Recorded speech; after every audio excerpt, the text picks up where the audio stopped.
Thank you so much for your time today. No problem. We've got something in common, at least I know we did in the past, which Mm, is impatience. I'm yeah. wondering, are we still impatient or has that changed since the release of The Patience? Um, I wouldn't say I'm impatient. I wouldn't even say I was impatient when I was doing the patience. It was just more about struggling with patience, right? I think that's a journey of a battle. I don't think there's a destination with patience. Your patience will just keep getting tried. So I think I'm just still practicing trying to be patient. Yeah. I think very much the same energy that the patience was made from I still have for sure. Okay, that's clear to know. Was your patience tried a lot during the recording of this album? No, none. Wow. Nah, not been recorded. This was easy. Me and Emil really had a great chemistry when we first met. And I think recognizing that chemistry, we were both like, we should probably keep going. So in that sense, it was pretty easy. I keep telling people I saw him talk about it in class and he was like over years. It's like I guess it did take 2 years, Mhm. but it was really only 3 weeks. It's like he came to LA for a week and then we Yeah. locked in and then we sent shit back and forth to each other. And then he came to LA again for another week and then we finished the project, sent shit back and forth, like different mixes. And then I went to London for a week Mhm.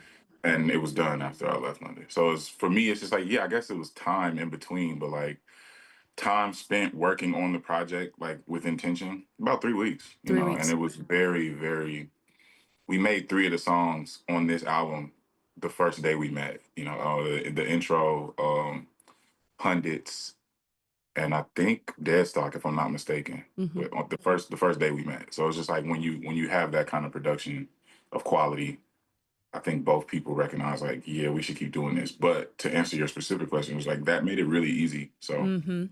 nah, patience wasn't tried at all. It was really seamless to It me. sounds like you guys had an instant connection. How did you guys meet? Our managers, my manager regularly puts me in the room with different producers. I used to be like just so up to date with the most current producers and artists and rappers and singers, but I don't consume music in the same way anymore. So he is that person for me, and he just set up a session. Right. That's what normally happens. He'll set up a session with somebody. I'll go in.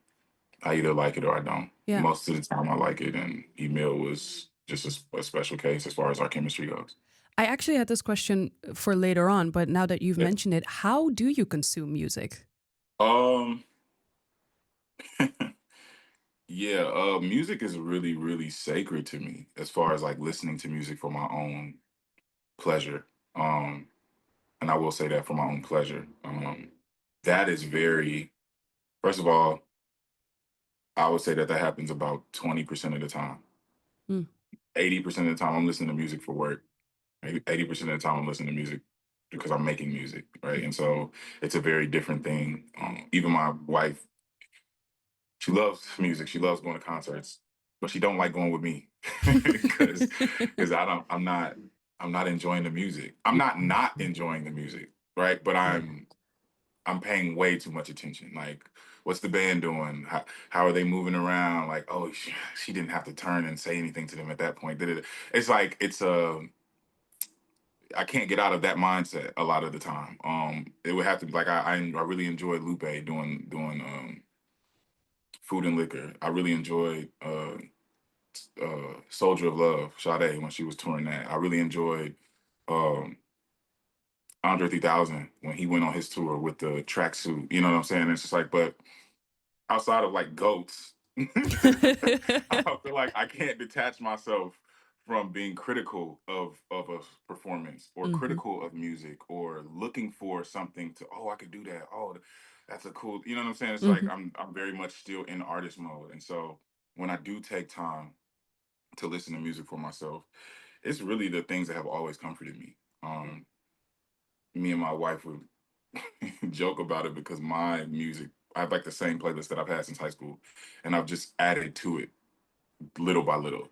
So at this point, I think there's like 253 songs on there. I remember in high school there was 119. So it's just like in the span of over 10 years, I've only added 100 or so songs. You know, Wow. so it's like, um, yeah, that's not saying that I'm picky. That's to say, truly, the stuff that I listen to for my own pleasure, it has to be that. It Mm. has to make me feel that. Most of the music that's in that playlist takes me back to somewhere else. Takes me back to a different time. There's not a ton of recent music in that playlist. Um, Why do you think that is? because what I noticed early on in my artistry is that I was taking too much of what I was listening to. I would sound too much like what I was listening to, on accident. I was a huge Kendrick fan, and I was enunciating like Kendrick Mm. on accident. You know what I'm saying? I was a huge Andre 3000 fan. I remember one time I was listening to Ti, like, and I started putting a twang on my voice, which is something that I can naturally do because I'm from the South. Mm-hmm. But it's like, yeah, like Mm-hmm. I realized in myself, was like, oh, you do this way less intentionally than you intend to. You know what I'm saying? So it's just like, okay, I got to cut that part of my listening out if this is going to be a priority for me. Which can be, over the years when I thought about that, it's like a little sad because I used to be like, I knew all the shit. Like I knew all. Like if you wanted some new music, ask me. You know what I'm Yeah, yeah, saying? Like, yeah. bro, no, I can't be that way anymore. It's just I'll sound like it, and so Yeah. I've cut out a lot of that way of listening to music. These Yeah. days, I'll tap in with your shit, listen to it like intensely for like a week, and then leave it alone and go back Mm-hmm. to my stuff, just Yeah. because it will find its way into my work. Yeah. Yeah. So that is the sacrifice for your work. Yeah, Almost like giving up your love for discovering new music almost. yeah, literally, Yeah. literally. Yeah. And so I do that through my manager. I do that through my wife. Yeah. Instead of being the person who goes out and searches all the time. Yeah. So, I get it. A Murder of Crows. mhm. Such a vivid title with a lot of symbolic weight as well, Yeah, which we yeah. can get into later. How early in the process did you come up with the title? I didn't. I didn't come up with the title until we were done. Yeah, I think that's that specifically is not what I'm trying to do, but more so these days, it's like the concept isn't so on the nose, you know. That can get really exhausting, and that's how I've been for my entire career. I think a lot of the concepts that I've chosen to use as motifs for my albums have been dense and really thought out. And then when you listen to the music, you kind of hear where I've tried to make sure that it fits in each song. With stuff like the waters, with stuff like the healing component, even pieces of a man. And so I just wanted to do less of that. I'm out of. I was out of a deal. Uh, I felt free. I was toying with, which I still am, not streaming my music. Like I just kind of feel like I'm free to operate however I want to. Hmm. And damn, I was about to bring that home. What was your question again? Well, the question was you actually already answered it. How early in the process the title came? And you said you didn't. It came at the end. Oh, And yeah. And so yeah. what I've made sure I wanted to do these days is like, yeah, we're not about to like come up with a concept and then make sure I stick to a Hmm. concept all the way through the creation. It's just like stop doing that, Jay. Like just make the music. You know what I'm saying? Just make the music, and then what you have afterwards, evaluate that, and then put a title on that. Right. So it's been a fresh approach, and with that, for me, which is very different. The title comes when it comes. The Yeah. concept comes when it comes. Yeah. Versus, I'm used to starting off with with a concept or a title, and then working very intentionally from there. Yeah. So, How did that title come about? Because, I mean, crows mean so much. They can mhm, be a messenger. It can mhm, be a messenger about the connection between the spiritual world and the conscious world. mhm. It can also mean a face of evolution almost. What does the title mean to you? Um, well, I was making this music when Kendrick and Drake first started beefing, battling, I guess. Mm-hmm. Um, and so for me, I just remember the idea of a murder of crows being an omen.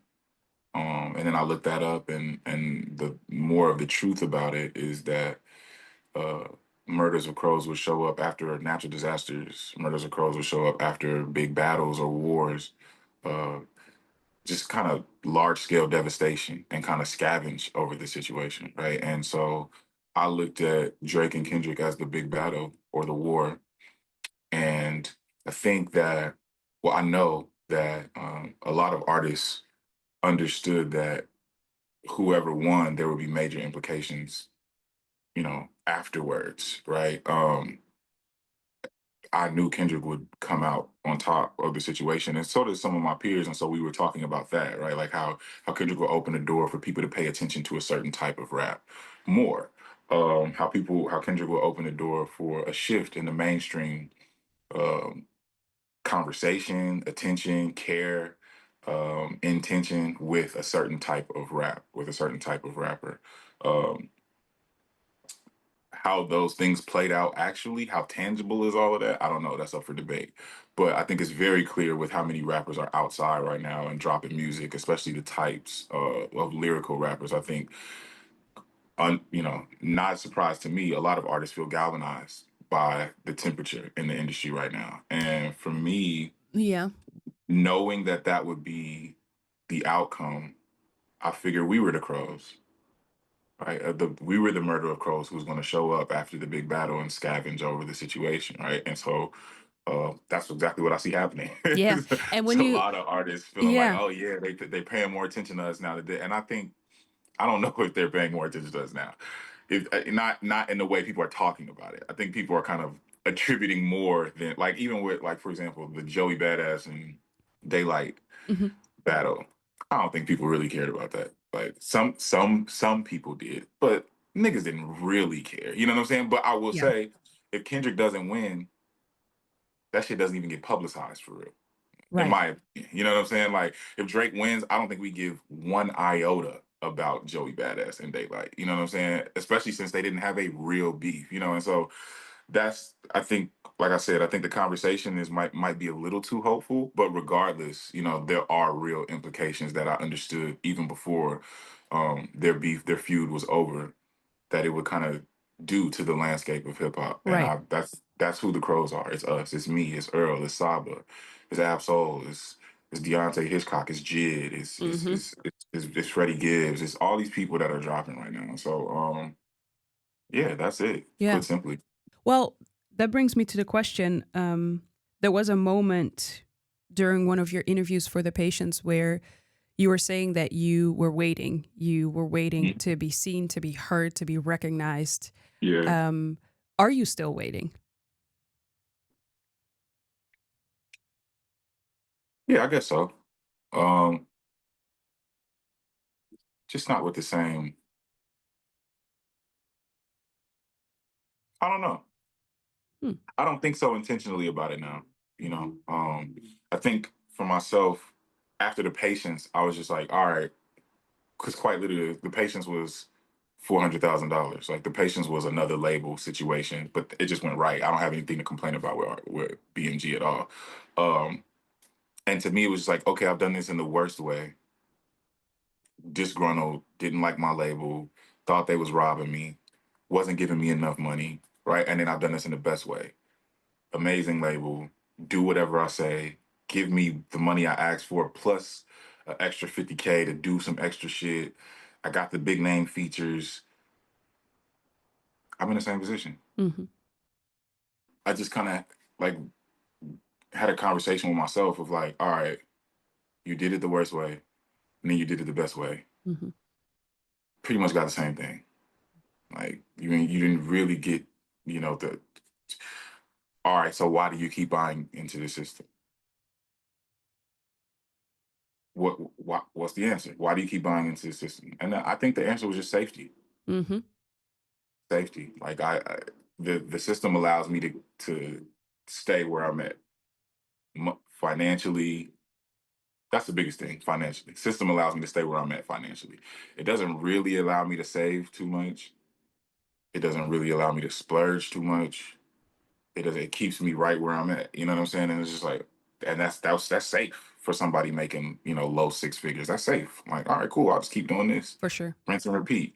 But for me, it's just like, no, I want to save. I want to buy a house. I want to increase what I have Yeah. going on. You know what I'm saying? And it's just like, all right, does this help you do that? No. What is this about? Attention. Right. And so if you don't have access to the attention, if you can't manufacture or create the places where that increased attention will Mm. happen, Mm-hmm. then you're not going to keep growing in this space, in this system. You know what I'm saying? Like, and then my mind was like, all right, well, what other ways could this work? And then that's where I started visiting the idea of being completely independent, but then taking it a step further to not being on streaming. Right. Type shit I dropped at the top of the year last year, quite literally and purely just to see what would happen. Yeah. I was like, all right, if I didn't stream, like, how would that work? What would we do? How does that go? So I made a project, type shit, used a bunch of YouTube beats from an amazing producer named Docent, dropped that. And then what I saw is the reason why I feel like, well, maybe I'm not waiting anymore. What I realized is just in today's day and age, if you have a following, it's almost better to just go direct to fan, Mm-hmm. unless your situation says otherwise. And my situation doesn't say otherwise. You know what I'm saying? So uh, changing my focus to my fans became um, we stopped being so concerned with trying to get bigger as an artist, right? And turn my heads toward my fans Right. and say, how can we, me and my fans, do more together? How can I make myself available to you guys more? How can I engage with you guys more? How can I create points of engagement where we both are enjoying each other and learning from each other? That switch of perspective was everything, I think, and in that sense, it's like, well, who am I waiting on now? I'm just engaging with my fans that I already have. Anybody new that comes along, great.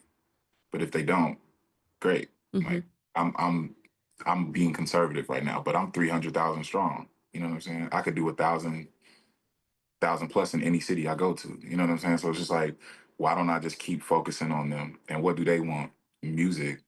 They want the music. Make the music good. Keep it coming. Yeah. And in that sense, that's literally our focus now. And in that sense, it's like, okay, I guess I still want certain recognitions. You know Mm-hmm. what I'm saying? But I have a better understanding of what to tell myself if I ever start tripping out over that. You know what I'm saying? And then beyond that, it's just like, well, the more that I solidify this new direction of making sure that I'm engaging with my fans first and foremost, that I'm providing my fans music and value first and foremost, I think I'm going to care less and less about that. Mm-hmm. Uh, that's not what I'm doing it for. That's not why I do this. Right. And so those things are really just like sprinkles. Like, it don't take away nothing from the ice cream, essentially. You know what I'm Mm-hmm. saying? It doesn't take away anything from the dessert. Um, and so it's like, yeah, I want some of those things. I guess that's why I was just like, well, I don't know. But I do know that the more we continue to do that, the less the other shit will matter. Yeah. Because, I mean, truly, the art and the fans of the art are probably the two most important things in this equation. Yeah, I 100% agree. And I Yeah. think, but maybe that's not the case. Maybe that's the wrong link. But I wanted to ask you on Coco Gauff, you keep Mhm. repeating the trophy ain't big enough. The trophy Yeah. ain't as big as I thought. No, And that's that, the perfect link. yeah, Yeah. yeah. Yeah, that's it. That's exactly what I'm talking about. It's like, your reward for participating in the system, Mm-hmm. it's not enough. Mm-hmm. It's not enough. It's not enough at Drake level. Do you feel more of an obligation to satisfy your fans because the direction, the way that you distribute your music now is way more direct, like it's Nah. When you say satisfied, what do you mean? like you see it with some artists whenever they switch up a style, some fans get like very mad. They're like, Right. Yeah, oh, nah, not at right? all. Yeah. Yeah, no. I think the biggest thing is people like what I do, Mm-hmm. and I never asked you about what I do. So, I mean, wouldn't start now. Yeah, no, that's good. Yeah. That's it. That's it. Yeah, that's all it is. It's like people like what I do. It's like, and I do what I do from my heart, from my life, from my experiences, and I understand that that's why people connect Mhm. with my music. And it's just like, all right, cool. Then I'll keep doing that. That's something that you'll definitely hear from me. Type shit sounded away. Emil had a very distinct sound with A Murder of Crows. The next project is going to sound completely different. The project after that is going to sound completely different. And I can speak to these things because they're pretty much all done already. And so the only thing that I am doing to satisfy my fans, I would say, is more consistency. It's Mm. like a big part of the lack of consistency is just doing things in the system in the label way. And we gotta have this much time and these many, and we have to. And it's just like, yeah, no, we plan on dropping every 5 months now. It's just like we plan on having merch for everything. We plan on rolling out vinyls for everything. We plan on doing listening sessions and album reviews in person. Mhm. Um, Consistently month to month. I think that's the biggest thing is like what I was telling fans specifically. Literally, I was talking to a group of fans Mhm. at one of my listening sessions. I was just like, my goal here is to give you guys as much as you want and just provide value. And I told them, I was like, and I'm going to tax you. I was like, that's some funny shit to say, but it's just like, this shit is expensive. Yeah, Like this shit it is is. this shit. But it's just like my goal is to make sure that every time you spend money with me, you go, oh, I would have spent more. Mhm. You know what I'm saying? I do these listening sessions where it's 10 people a session. They come into my studio. We listen to the most recent album and then a bunch of unreleased shit for almost 3 hours. We talk about the music. They ask me whatever questions they want. They ask me about the album. Um, Usually I go to a city, like I did it in LA for 5 days, 10 people a night. I did it in Chicago for 5 days, 10 people a night. My plan is to go to New York next, then Atlanta after that. London, I need to go to next month. We'll probably do it out there. It's like, and that creates such an intimate space for us to kind of like learn from each other. I Mhm. charge $100. I remember when I first put it up, people were like $100 to come to your listening party, and then everybody that left was like, "I'd pay $500 for this." Wow. And it's like, yeah, where do you do that? Where do you have that experience with your favorite artist? How many of your favorite artists are allowing you to come into the studio with them and then ask them whatever questions you want? Mhm. Listen to music that won't be out for 3 years. It's an invaluable experience. I pay Kendrick Lamar $1,000 right now to do that. To be in the studio with him. To sit in the studio with him for 4 hours and listen to a bunch of music and talk and ask questions. Right. I'm a fan. And so to me, it's like that's what I mean. It's just like, yeah, if you say it like that, $100 for a listening party sounds crazy. Mhm. But when you come experience what I'm talking about, it's just like I provide too much value for that to be expensive for you. You know what I'm saying? But that And also that takes a lot of self-love and confidence. yeah, yeah. I was telling Vic the same thing. I was just like, I've learned that 20 people is too many people to command the attention of the room. Two and three and four people are still going to whisper and talk to each other, and that's fine. You know what I'm saying? It's 20 people in here. You know what I'm saying? Like it's too many people to have one person command the attention of the room. And so you're right. I think there's a big awareness of how to lead a room of people, how to lead a discussion. Mhm. You know what I'm saying? Being able to bounce off each other and still move along with the intended itinerary. Um, yeah, there's a lot that goes into that, but these are things that I do well naturally, and so I wanted to talk to you about your song Workers' Comp, and I wasn't sure if you were talking to yourself or if you were talking to somebody else, but I was almost surprised to hear you say we got more work to do yeah, and also calling out those entitled who feel that they deserve something. yeah. And I was like, is he talking to himself? Because do you need to do more work? You've been around for over 10 years. Don't you feel like you've proven yourself? Uh, no. Yes, yes, yes, and no. Right? You can feel a lot of things, right? But what's the truth? How does it actually work? Mm. There's usually not a moment where you've done the work of proving yourself, except to some people. And also, yeah, I was about to say, like, also to who? Yeah, right. Except to some people, it's like okay, I prove myself to them, but they don't know me, so Eh, there could be another situation arises where I need to prove. You know what I'm saying? It's just like yeah, I think for me that song is to all of us. mm, It's like It's all work. And so for me, it's just like, yeah, what everything, the fact that I stay after the show for 2 hours and shake 250 hands, Mm. like that's why they loyal. You know what I'm saying? The fact that I get off stage and walk through the crowd and I look you in your eyes when I'm talking to you and I ask you, oh, how did that? You know what I'm saying? And not just, but all of that is the work. And so for me, I just see a lot of people. Well, I tell my wife this all the time. Deserve is a crazy word. As a God fearing man, like Hmm. I believe in God. Hmm. Hmm. I was raised Christian, but I learned more as an adult. When I was a kid, I was just going through the motions. Of As I course. started reading the Bible as an adult, I'm a little distant from how I was raised, but I'm very much still a Of follower course. of God. But deserve is a crazy word. Deserve? What do you deserve? You don't deserve anything. But We don't it's deserve anything. Like I believe that. Like we don't deserve anything. You deserve as much as I paid $1 for this, I true. should get But I that. You do know what I'm saying? Like, I do want to push back a little bit yeah, because we were just talking about you and your fan base and the way that mhm, you invite them into your studio. right, And you feel, and I agree with you, that you yeah, deserve that they pay for your time, for their time with you. yeah. That is something you deserve, and that's also something that you feel you deserve, right? Well, that's what I mean. Like that's a transaction.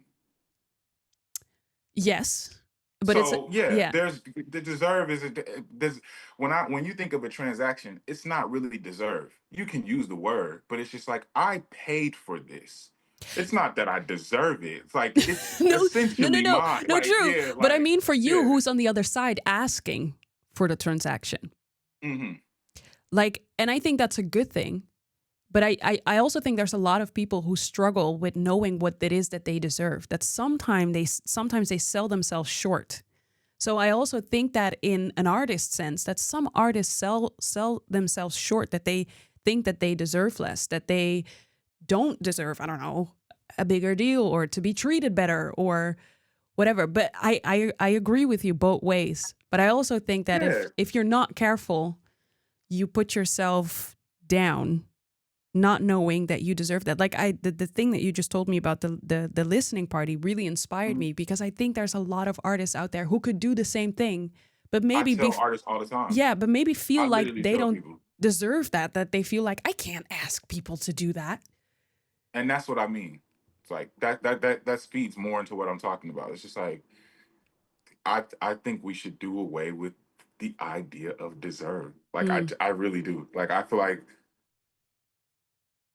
because from my perspective, I'm not talking about anything that you're owed because of a standard or because of you know what I'm saying. Like I said, it's like a transaction. It's like yes, I I'm got talking you. about I did this much hard work. I deserve to be in there. No, you don't. According to what? I get you. I get you. Because you did hard work. Because I you because understand. you Yeah, because you worked it till you bled. You deserve it. According to who? yeah. What are you talking about? Like truly, where does that come from? You deserve what? I understand what you're saying. So was that line then maybe also to you, to yourself? Yes, both to Yeah, every yeah. Even yeah. in the it's just like you deserve what? You deserve what? You want Common to come congratulate you? you want Kanye to come take you? You know, I mean, obviously not right now, No, no, but but it's I like I'm understand. Yeah, yeah, yeah. yeah, It's just like you want Jay Z to come put yeah. you're the best. It's like Yeah, yeah, because you want them to include you in the list. Why? yeah, Because you're dope. Okay, you're dope. yeah. Why? Because you're one of the best. Okay, you're one of the best already. Mm-hmm, Deserve what? That's mm-hmm. not your path. Right. If it was your path, you'd be on it. Yeah. Or you ain't supposed to have that for 3 years. You're early. You'll get there. Or You're just early. or it looks different than you thought it Or would it's gonna look. look different by the time you yeah, it's just Because I like feel like, these are so yeah. much more of the actual realities when we talk about deserve. Mm-hmm, Just like, yeah, black and white, you might deserve that. Black and white, you might not be ready for it. mm-hmm. And the more you worried about what you deserve instead of what you have or what you can control to get to put yourself in. And then so when you really think deeply about that, it'd be a waste of time to me. That maybe also explains a little bit, but you can correct me if I'm wrong, why this album almost feels like a form of acceptance. Especially, I don't know why, but your song Shining Hmm. felt so obviously light. It felt like you were just having fun Yeah. and like things weren't so serious. And I Hmm. also liked it that it was almost like at the end of the album. Yeah. Yeah, like I said, almost like like I've seen the light almost. Like I get it now. That's what it felt Um, like. I felt like I felt like the project was dark. Yeah. It's just, it, Well, okay, so literally you needed some yeah, and light. it just like I don't, I'm saying a lot on here, and so I think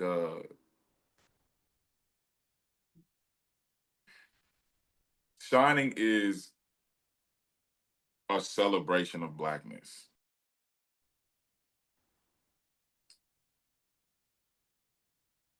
but with through a filter that is like they don't want you to love these things that I'm talking about. This imagery that I'm talking about, like like I could see it, like the girl with the big gold hoop earrings bending over while she put cocoa butter on her legs. She got the ankle socks on and the white forces, frilly skirt. She about to go. You know what I'm saying? It's like, yeah, like the the white tee with the fresh fade and the gold teeth when you like it's like, yeah, like they don't like those images. You know what I'm saying? I think it's just a celebration of blackness. And I think that in and of itself is like I ain't supposed to do that. Hmm. Like we're not supposed to celebrate our blackness. You know what I'm saying? Like we're not supposed to be loud about this shit. And so that's what Shining was. Yeah. Simple. I love Shining that was you just like, said, yeah, let me do this too. Like, yeah, I love that you said we aren't supposed to celebrate all blackness mhm. because there's a certain type of blackness that we are supposed to celebrate. Right. Maybe too forward of a question, you don't have to answer it at all, but is the money better now that you're fully, fully, fully independent? Yeah, I don't mind answering these questions. Is the money better? Yes. Uh, I'll say this. I try not to be too exposing with Mhm. media. I'll tell a person if we was off the record, I'd just tell you. But royalties come in two times a year. Usually in you get March and end of September. If every I have we made off type shit, the project I dropped in January to date to now, we've made $76,000 off that project. That is 3,200 people purchasing the project. That's $76,000. 3,200 people. Hmm. We charge $20 for the project. We do it on a even, which is a website that allows you to pay whatever you want above the initial $20. So some people definitely paid above just out of pure support. But generally, I think our average sale after it was all done was like $27. So the average person spent $27 on average. 3,200 people, $76,000. I have 2 million monthly listeners on every on title on Apple Music and on Spotify. There's more DSPs, but I have and it's over 2 million on, but I'm just rounding down. Hmm. I have 2 million a month. If 2 million people on one of those platforms gave me a penny a month, it would be bigger than my royalty check for the whole year. That just doesn't make any sense. No. We made the 76,000 for type shit. for one project for 3,000 people. My royalties is for my last 10 years of work. The patient's back. It doesn't add up. It doesn't add up at all, and not even a little bit. No. Not even close to making any kind of sense. Like at all. Do you see a future for for listeners to consume music this way? Because there is a movement happening. Like people are like talking, should I still be using Spotify? Me and my boyfriend, we buy a lot of like physical art as well. Yeah. Especially if we have this rule, if we like at least 7 songs on an album, we buy it. Yeah. Like that's a good amount. Yeah, like we buy That's it a on good amount. vinyl, and 7 is solid. If you got 7 songs on the album, your album's fire. right. Yeah, that's 7 is right. That's how we feel. So that is our rule. 7 songs, we will buy it on vinyl. I started like using Bandcamp a little bit more, like buying direct. Like you see this movement happening, but I still feel like there is a type of like gap for I would like to say the lazy music listeners. You get what I'm saying? Like the people for who Spotify and all the other streaming services are just convenience. Yes. Convenient. That's all it is. That's all it is. And I don't even, I have no, people think when I get into arguments about this that I want to argue. Like, it's not an argument. As soon as I say these facts, you'll back down. Because it doesn't make any sense. You're just comfortable. That's all. How do we get the people there? Do you get what I'm saying? Like, how do we don't. Fighting comfort, you'll lose. You'll get some people. You'll bring some people. No, that's true. That's true. But you'll lose the masses. You're fighting comfort. You're fighting comfort. And this comfort affects their pockets. Yeah. So it's just true. Yeah. Why would I could pay $10 for everything. And or I could pay $10 for your 10 songs. It doesn't even compare. It's just like, it doesn't compare. It's not their fault. What we're doing is trying to get people to intrinsically value this. People need to care. The way that they used to. Yeah. Like, but even that, it's like they didn't value it then. It was their only option. True. But I do think when the only option was to buy it, they bought it. Yeah. Because you give them another option that's easier and more comfortable, then they'll do that. Yes. Even though people don't even care about this. I told people, like, you don't own the music. You're giving them $10 to $14 a month for nothing. Just access. As soon as your phone is dead, as soon as you don't have service, as soon as the internet's not available, as soon as it's like you can't. You don't own that, but you've been giving them. If you've had it, you've had it for 5 years. You give it Apple $500. That's true. I have like this very I have this idea which probably isn't realistic at all, but I always say like, oh my God, if anything ever happens to electricity or not electricity, but like the internet, I still have music. No, for real. No. This might get a little dark. We don't got to go to something will happen to the internet. It's not like they can't do this. They can. It's just when will they feel emboldened enough to be like, all right, you can't access this. That is what the industry is now. How to figure out how to move through this, right? And so for us, we drop type shit. We saw the reaction, so we asked ourselves. We was like, okay, how does this get affected if it's on streaming and even? Right? We drop it on even first, which is what we did with a Murder of Crows, and then we put it on streaming later. My hope is, well, we'll see. The people who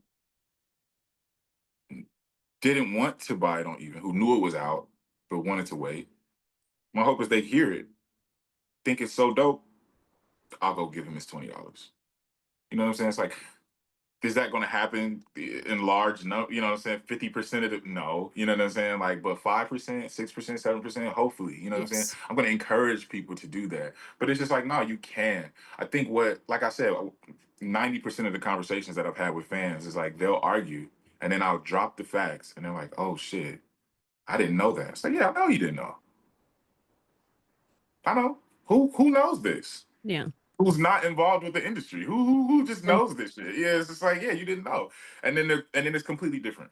You know what I'm saying? It's like now we're in a space where just because you feel different doesn't mean you have to buy, but now you're looking at what I'm doing completely differently. Whereas the first thing you said to me was, "Can't you put this on streaming? Why you ain't got it on streaming?" Like it's just like, well, let me tell you why. Like mm-hmm. it's like, oh, I didn't know that was happening. So yeah, I know. That's why I But hope that this whole shift and this whole like backlash like Spotify is getting now, and people are like getting yeah, off Spotify, and then you have people saying, yeah, but Apple and Tidal aren't better either, you know? So now there's finally a conversation happening where maybe people will even get like shamed into using a streaming platform. I don't know. nah, yeah, that happens too. I think the biggest thing is like you said. I think what we'll see most is people being like, "Well, let me get that physical then. Mm-hmm. Let me get the vinyl. Let me get the CD. Let me get the, you know what I'm saying, whatever." Um, because then there's the again mentally, that's where they attach the value. Yeah. It's like even buying it digitally is like, okay, I supported you. Right.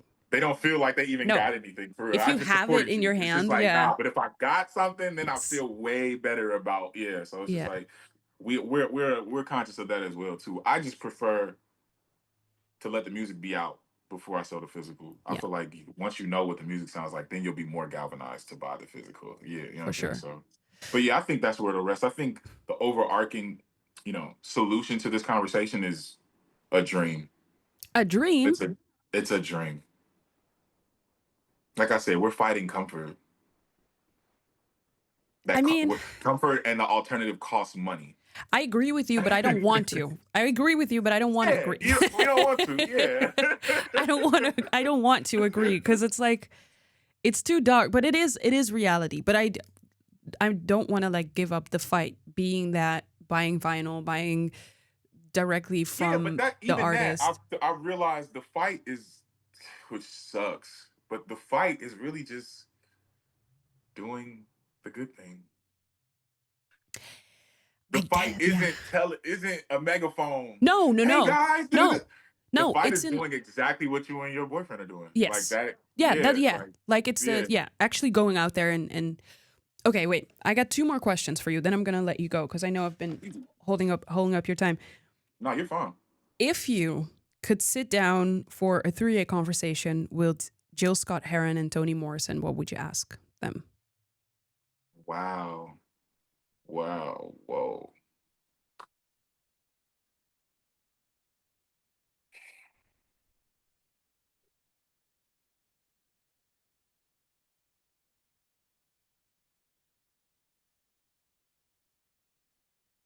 I would ask Toni Morrison when did she when did she start writing?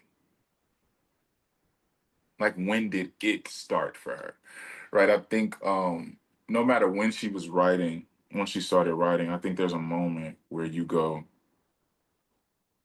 damn, if I really want to do this, I gotta be better. Like I want to know when that was for her. I know that her first she took off when she was like 42, 43, which is late for most people. Had to be writing longer than that. And then at what point did she make up in her mind that she was going to do this for real? And I wonder how long that was from 42 when her first book went crazy. Um, Great question. that would be my first question for her. The first question that I thought to have for Gil, I think I already know the answer. I still want to hear his answer, but I already know the answer in a sense of like, he was so charismatic. Um, did he always feel the way that he portrayed? I imagine that he did not. And then I just want to hear what he'd have to say. But did you always? No. The answer is no. I did not always feel the ways that I portrayed when I was in front of people. Like I know that, but I'd love to hear what he had to say about that battle of like feelings, but they need me to be something else right now. Like Is that you something know, you struggle with? um, just in my home life, just in my family life, not really as an artist, but as a man.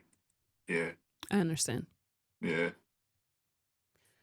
Great questions. Those then would then start because based on their answers, I'd have other Of course. questions, but I Yeah. would probably start Start. Yeah, there. yeah.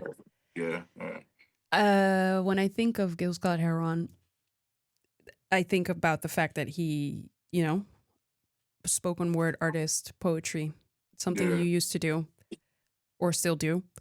And there was some talk about you making a neo soul album or something that you wanted to do. Oh yeah, that's still happening for sure. I was Yeah, about to ask, how is that? yeah. That is still. Um, yeah, it's coming along. I think for me right now, the biggest thing that I'm doing, like just for clarity, uh, I'm doing a bunch of projects with a bunch of different producers right now. Locking in with one producer, knocking shit out, and then moving on to the next thing. I haven't found the producer for that. Mm, It's looking like I'm gonna end up going to YouTube, the same way I did with type shit, and finding somebody who does that style, and then locking in with connect. them. Yeah. Um,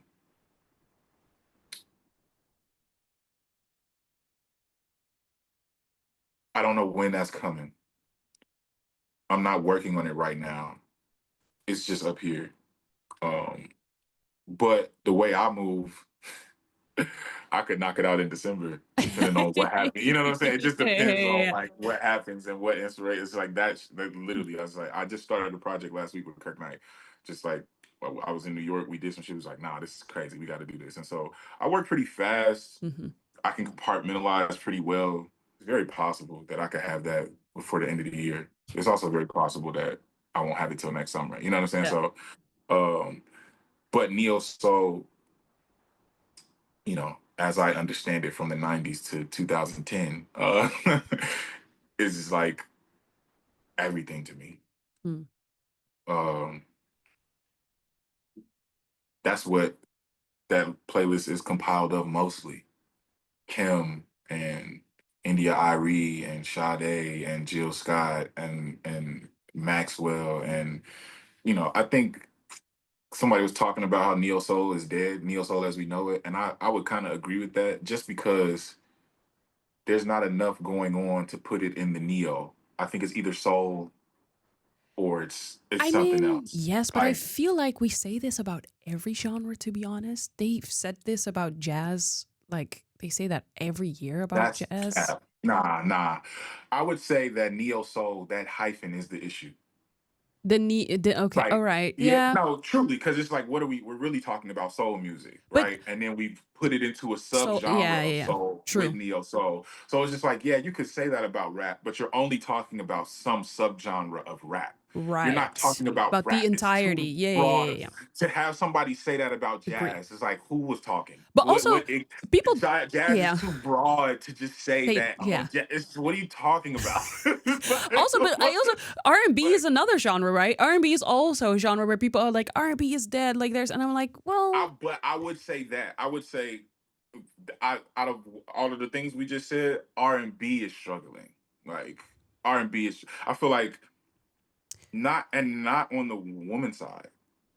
I would ah, say on the okay, men's side. I would okay. not say on the women's Because side. I I was would about say to say, like, I can name a couple names, like not a what? bunch of men.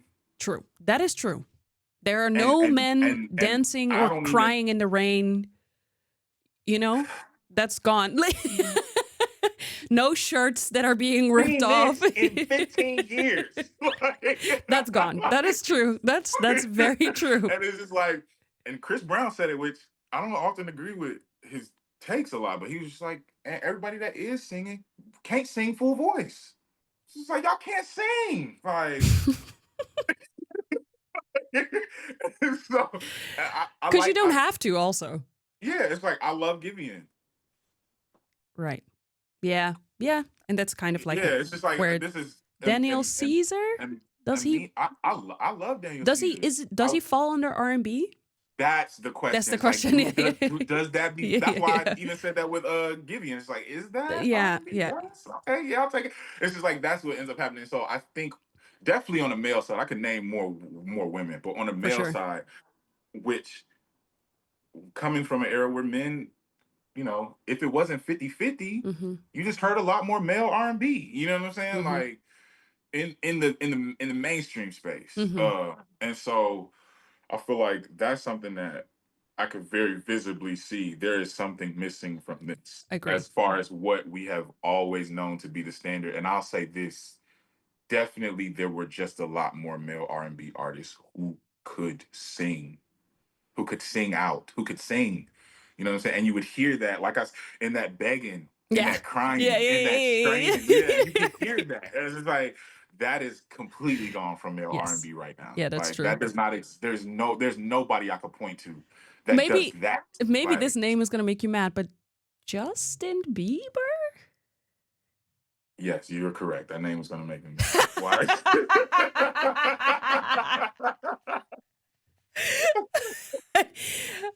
But I can I- also say I wouldn't know. I don't listen to. I don't listen no, to. yeah, well, I Yeah. listened to his latest album and I was like, you could, but no, I understand what you're saying. Like, I understand what you're saying. Okay, so then last question, which might be a little bit obsolete, listening to what you just said about the way that you work, that you actually already Mhm. have like new projects ready. But if you had to pick one song from this album that shows who you are as an artist right now, which song would you pick? Oh, um, more as I should have said easily. Yeah. This project is an EP. It was never supposed to be an album. Mm, The Patience wasn't supposed to be an album. Patience, I signed for a 7-song EP with the label. We got 11 songs and we couldn't make it any. We couldn't get to 7. So something that I keep trying to stress to my fans that I think is just hard to understand until you hear is like, this isn't my best. This isn't me trying my best. Like, and that's not to say this isn't me not trying. Like, please, to me, working on an album, putting your best foot forward, you got a sample guy. mm, All he do is chop samples and look for samples. You got a instrumentalist guy. That would be Emil. He either plays instruments or he know all the people who plays the instruments. And you have an amazing engineer. Like these 3 people set up the basis of everything. Anything else outside of that, y'all usually decide on together and go do that. mhm. Terrace Martin, Soundwave, and I don't know the third person who was working with Kendrick on these last 3 albums. This is like this is a blueprint that you use. You know what I'm saying? To me, if I'm gonna sit down and make an album now, that's what I'm doing. And if I didn't do that, then we wasn't making an album. You know what I'm saying? Like truly, like we'll call it an album because it's a collection of songs and the fans are going to call it an album anyway. Like, and when it's so good, it only does it a disservice to call it something lesser than an album. You know what I'm saying? But my point here is just saying, like, if I sat down and was working on an album for a year and a half, you'd have 11 words I should have said. Songs that have that type of impact. Mhm. Songs that command your emotions in such a way. Um, so when you ask me that question, it's just like, yeah, that I think that's the best song on the project. I think it elicits the most emotion. I think it's a display of my lyrical ability and prowess. There's a message there to be received. It's catchy enough. Um, and we have a great feature from somebody that I really respect. And so uh, the imagery that we're able to do in the video just kind of brings it all home as well. That's what I'm looking for when I'm looking for a record. You know what I'm saying? Right. Pundits will probably be a close second, Mhm. but that's what I'm looking for when I'm looking for a record. And if I could do that 10 times, we don't lose. There's no way people aren't going to like this. You know what I'm saying? I think that's how we think. And so my best is in front of me. Right now, I'm dropping all these EPs to make noise. EPs. I'm gonna call them albums, but Yeah, yeah, yeah. I'm dropping all these projects. I drop type shit. I drop this. I'm about to drop again. I'll probably drop again after we get off with JID next March. Why? Why do I want to make all this noise? So that when I put the album out, People pay I have attention. enough attention. Yeah. Yeah. Like I'm working on like I keep calling it my magnum opus, but I'm working on a really big and important project to myself where I tell this story of Jason from Alabama to Chicago. How did you get here? You know what I'm saying? That's the one. But right now, y'all gonna get all this extra shit Yeah. just because I know the fans want it, and it'll give me the time to make that. Of course. Right? It'll give me the time to meet the people that are going to be involved with that. It'll give me the time to meet the artists that are going to make that come to life. That's the quality the marker of what it is I'm doing and what you can expect for Yeah. sure.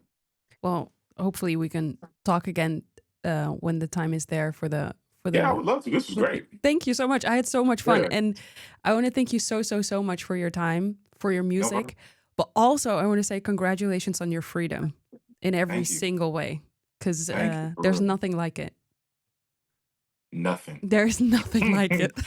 Nothing.